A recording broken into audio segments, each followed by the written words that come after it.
Hello नमस्कार मेरे प्यारे साथियों, स्वागत है आपका आपके अपने YouTube चैनल सक्सेस मंत्रा पर। मैं हूं कार्तिक और दोस्तों हम आपको पढ़ा रहे थे एयरफोर्स एस ग्रुप के लिए मैथ। दोस्तों मैथ में हमारा चल रहा था डिटरमाइनर माइनेट्स वाला चैप्टर, हमने कल स्टार्ट किया था।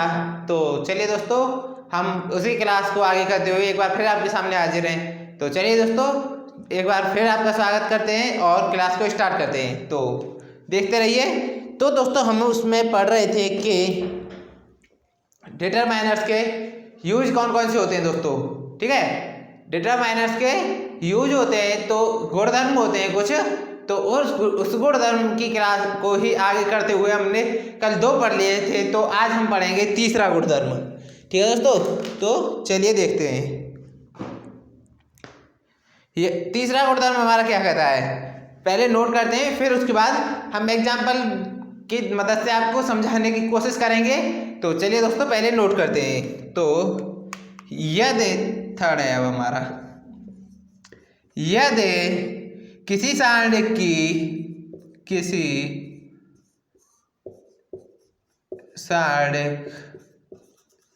यानी डिटरमिनेंट्स की एक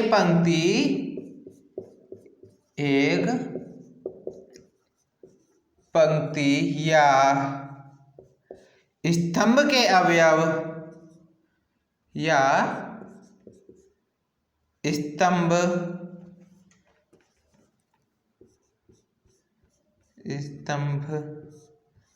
के अवयव किसी दूसरी पंक्ति या किसी दूसरी पंक्ति या स्तंभ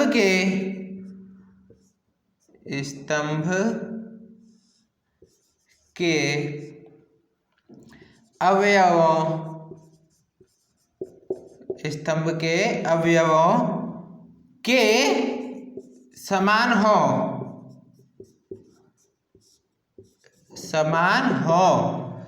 तो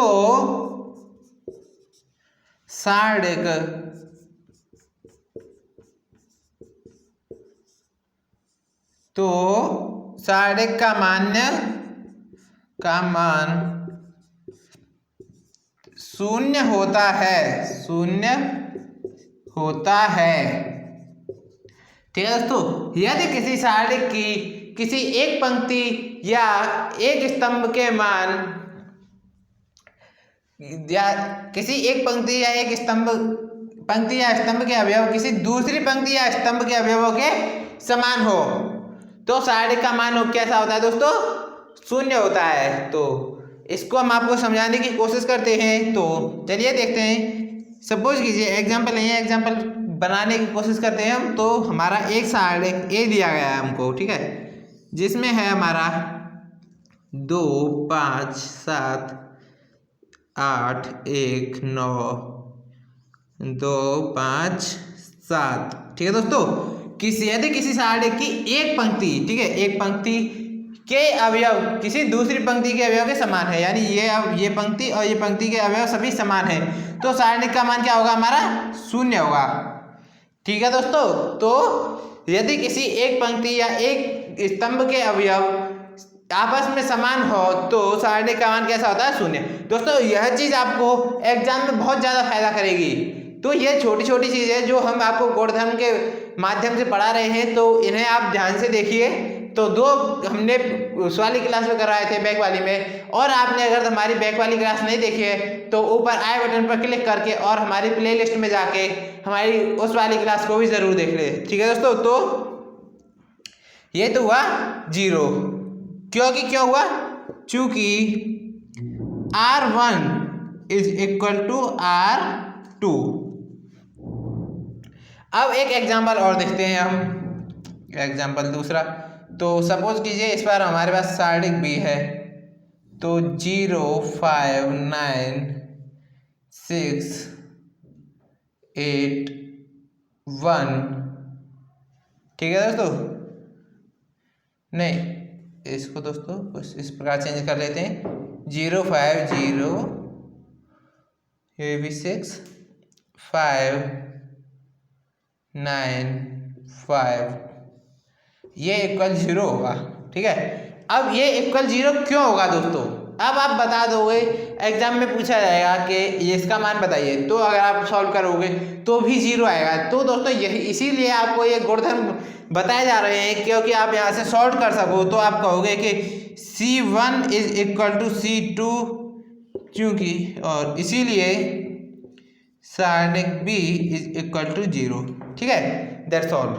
तो नोट कर लीजिए, एक बार फिर से रिपीट करें। यदि किसी सारणिक की एक पंक्ति या एक स्तंभ, दो जगह हो गया यार, तो इसको इरेज कर देते हैं, कोई दिक्कत नहीं दोस्तों।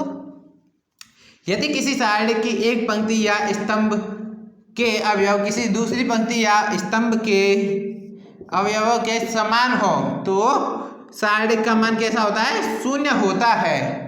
तो आप देख सकते हो कि हमने यहाँ पे R1, यहाँ पे R2, यहाँ पे ये C1, यहाँ पे C2, ये हमारे दोनों के अवयव हमारे समान हैं। तो ये R1 देख सकते हो 257, R2 देख सकते हो 257, ये इक्वल है, तो ये इसका मान भी हमारा 0 होगा। तो चूंकि अब यहाँ पे ये लिख दो, इसीलिए ये सारणिक का मान हमारा 0 होगा। ठीक है, ये हमारा आंसर, आंसर नहीं आएगा, ये हेंस प्रूफ आएगा। ठीक है, तो और यही चीज़ हम यहाँ पे देखें, 05068 तो 595। तो इस प्रकार से हमको R1 और R2 R3 रो वाली एक भी रो हमको नहीं दिख रही है कि जो कि सेम हो, तो हम एक बार कॉलम पे भी नज़र कर लेते हैं। तो 065958065, तो हमारा C1 और C3 हमारी इक्वल है। ठीक है दोस्तों, C1 और C3, तो इसीलिए हमारा जो सारणिक B का मान जो होगा हम सॉल्व करके फाइंड करेंगे, तो क्या होगा हमारा 0। तो इसीलिए हम ये गुणधर्म की मदद से इसको बिना सॉल्व किए हम इसको देख सकते हैं। तो नोट कर लीजिए दोस्तों आप इसे। फिर चलते हैं हम नेक्स्ट की तरफ। तो पहले आप इसे नोट कर लीजिए या फिर स्क्रीनशॉट ले लीजिए, फिर देखते हैं अपना आगे।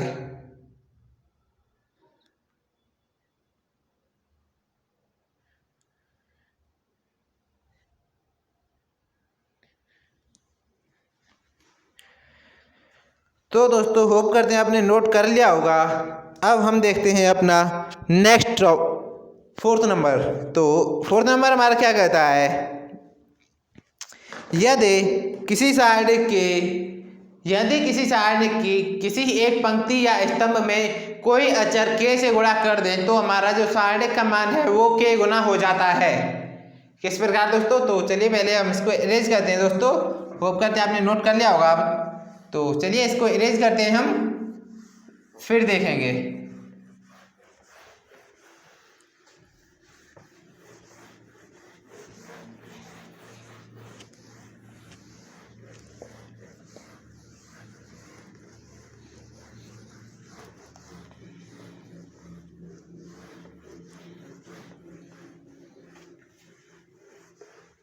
चलिए दोस्तों अब देखते हैं हम।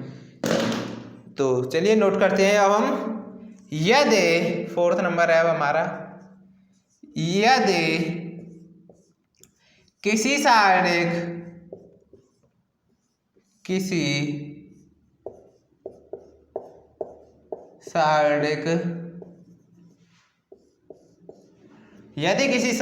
की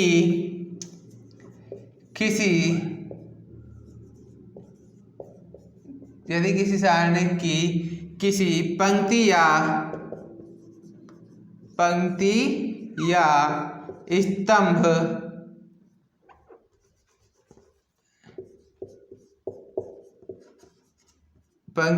स्तंभ के सभी अवयवों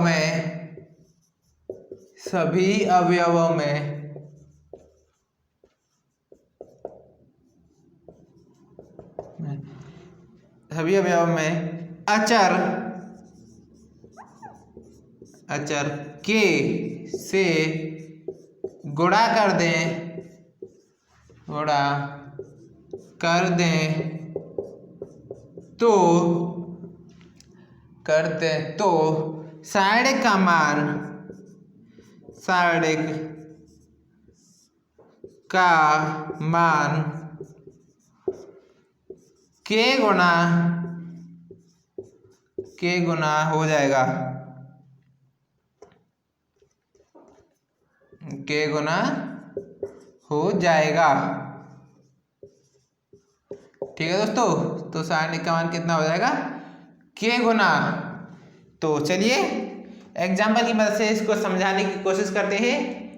यदि किसी सारणिक की किसी पंक्ति या स्तंभ के सभी अवयवों में अचर k से गुणा कर दें तो सपोज कीजिए, एग्जाम्पल डाल दीजिए यहाँ पे। हाँ, हमारे पास एक एग्जाम्पल है ए, सारणिक ए है, इसके सभी अवयव हम नोट करते हैं 1 5 2 3। ठीक है, हमारे ये सारणिक ए के सभी अवयव हैं। अब हम इसके किसी एक पंक्ति या एक स्तंभ में किसी अचर से गुणा कर दें। अचर हम के लिया है, यहाँ पे कोई अल्फाबेट ले सकते हैं, कोई भी नंबर ले सकते हैं, 1 2 3, प्लस माइनस कर सकते हैं। ठीक है, तो चलिए हम अल्फाबेट के ही लेते हैं। तो हम इसके R1 में के से गुणा कर देते हैं तो क्या होता है, तो k 5k 2 3। अब हम पहले इसका मान निकालेंगे। ठीक है, तो इसका मान अगर हम निकालेंगे तो 3 माइनस 10, तो ये होगा माइनस का 7। अब हम इसका मान निकालेंगे तो इसका मान निकालेंगे 3k माइनस 10k, तो ये आ जाएगा माइनस का 7k। तो ये इससे कितना अधिक है, तो k गुना अधिक है। ठीक है, ये इससे कितना अधिक है, k गुना अधिक है। तो ये होता है इसका मतलब। तो यदि किसी सारणिक की किसी पंक्ति या स्तंभ के सभी अवयवों में अचर से गुणा कर दें तो सारणिक का मान जिससे आपने गुणा की है तो उतने ही गुना हो जाएगा। ठीक है, अब दोस्तों आपने यहाँ पे पहले, अब हमने किया के से, तो दोस्तों अब हम आपको करके दिखाएंगे 2 से गुना। ठीक है, तो ये यहाँ पे इसको इरेज किया, यहाँ पे 1 है तो इसको 2 कर देंगे, यहाँ पे 5 है तो इसको 10 कर देंगे, 5 को कर दिया 10, तो इसका मान यही रहेगा। अब इसका मान हम चेंज करेंगे, तो चलिए देखते हैं 6। ठीक है, अब कितना आएगा,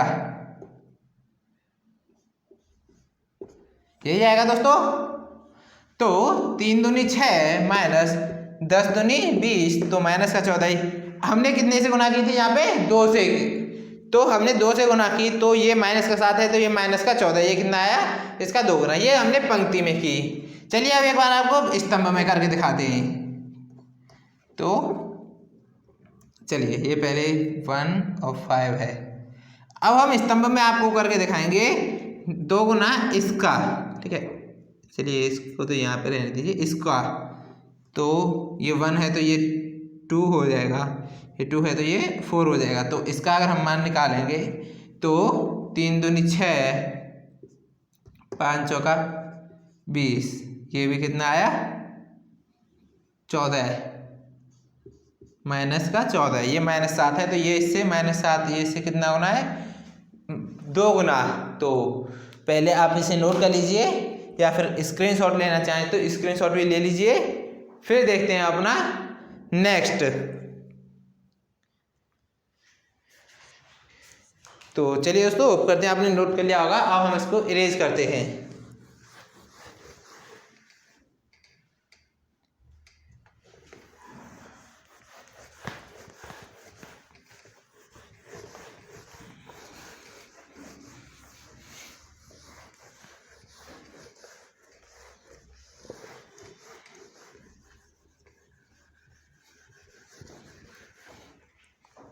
तो चलिए दोस्तों नोट करते हैं।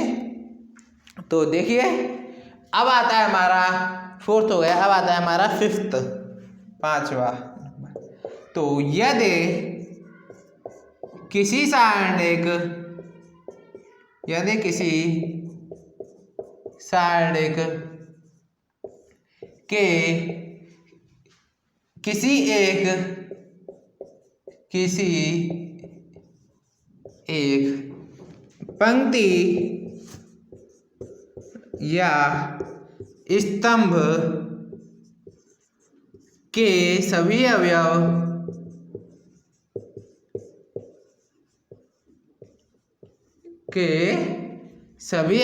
शून्य हो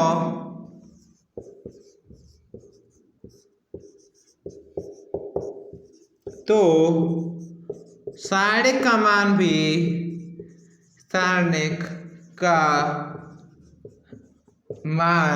भी शून्य ही होगा।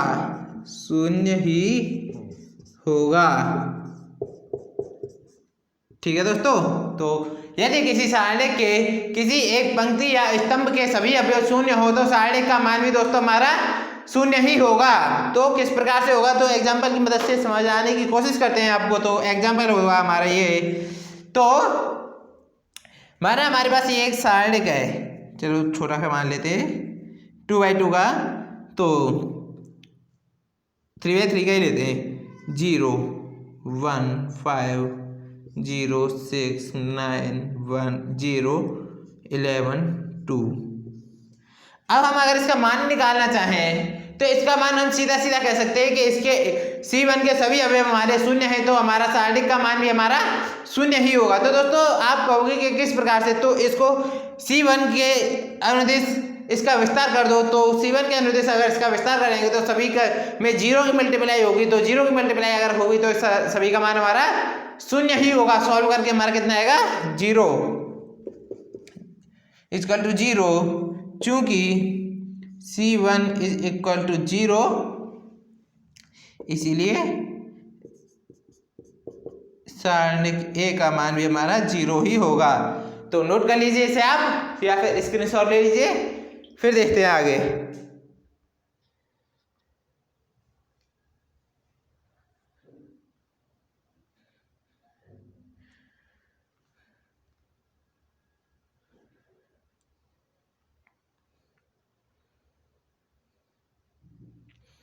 तो चलिए दोस्तों, अब हमारे ये गुणधर्म है तो मोस्टली खत्म हो गए हैं। तो अब हम इसके बाद देखते हैं उपसारणिक क्या होता है। तो चलिए इसे इरेज करते हैं पहले और फिर देखते हैं हम उपसारणिक। तो चलिए अब पहले इसे इरेज कर देंगे हम। दोस्तों आपके लिए एक विशेष सूचना है कि एयरफोर्स एक्स एंड वाई दोनों ग्रुप में ही वैकेंसी निकल आई है। अगर फॉर्म भरना चाहते हो तो आप फिक्स कर लीजिए कि एक्स में भरोगे या वाई में, या फिर आप बोथ में भरोगे। तो दोस्तों जगह निकल आएंगे, तो 22 जनवरी से इसका फॉर्म ऑनलाइन हो जाएगा। तो दोस्तों ध्यान रखना, फॉर्म आपको भर देना है और रेगुलर क्लासेस लेनी है। तो दोस्तों अब चलिए स्टार्ट करते हैं हम उपसारणिक।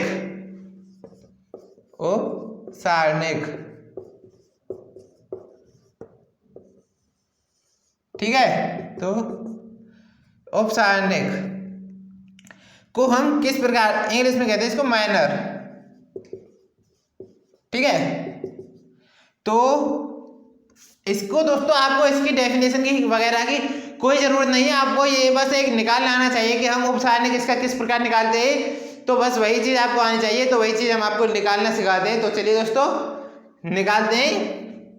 जैसे ए दिया गया है हमारा, ठीक है, ए दिया गया है A11 A12 A13 A21 A22 A23 A31 A32 A33।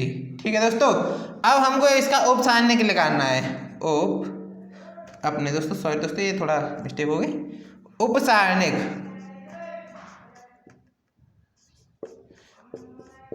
अब हमको क्या निकालना है इसका उपसारणिक। तो इसका उपसारणिक किस प्रकार निकालेंगे, तो मानो हम इस वाले का उपसारणिक निकालते हैं तो इसको कैपिटल M11 लिखते हैं। ठीक है, तो ये 1 हो गया, तो इसको छोड़ेंगे और हम इस वाले को छोड़ेंगे, तो इन चारों को लिखेंगे A22 A23 A32 A33। ये हो गया इसका उपसारणिक। अब हम उपसारणिक निकालेंगे A21 का, तो A21 का निकालेंगे तो M21, तो 21 का निकाला तो हमने A21 के लिए ये वाली लाइन छोड़ी, ये वाली छोड़ी, A12 A13 A32 A33, ठीक है। अब आप कहोगे कि अब हमको इसका निकालना है A32 का, सॉरी दोस्तों A32 का निकालेंगे तो हम M32 लिखेंगे यहाँ पे, क्योंकि उपसारणिक को हम कैपिटल M से ही प्रदर्शित करते हैं, M32 का, ठीक है। तो 32 का निकालेंगे तो इसको छोड़ेंगे और इसको छोड़ेंगे दोस्तों, ठीक है। ये वाली लाइन कटेगी और ये वाली 1 2 3 4, तो नोट कर देंगे इधर A11 A21 A13, ठीक है, और A33। तो ये हो गया हमारा उपसारणिक। ऐसे ही आप किसी का भी निकाल सकते हो। तो उसी प्रकार से अब सपोज कीजिए आपको 33 का निकालना है तो आप इसे छोड़ देंगे और इसे छोड़ देंगे, ठीक है, तो आ गया हमारा 33 का। आप किसी का भी निकालो तो उसके जिस रो में वो आ रहा है उस रो को, और जिस कॉलम में आ रहा है उस कॉलम को छोड़ के आप बाकी के जो जितने भी एलिमेंट बचे हैं, हमारे 4 एलिमेंट बचे हैं 3x3 के में, तो आप उन्हें लिख सकते हो। तो दोस्तों आज की क्लास को यहीं पर समाप्त करते हैं और होप करते हैं क्लास आपको पसंद आई होगी। पसंद आई हो तो ज़्यादा से ज़्यादा लाइक करें, अपने फ्रेंड्स के साथ शेयर करें और चैनल को सब्सक्राइब करें। तो चलिए दोस्तों मिलते हैं नेक्स्ट वीडियो में इसका नेक्स्ट पार्ट लेकर, तब तक के लिए बाय बाय, टेक केयर।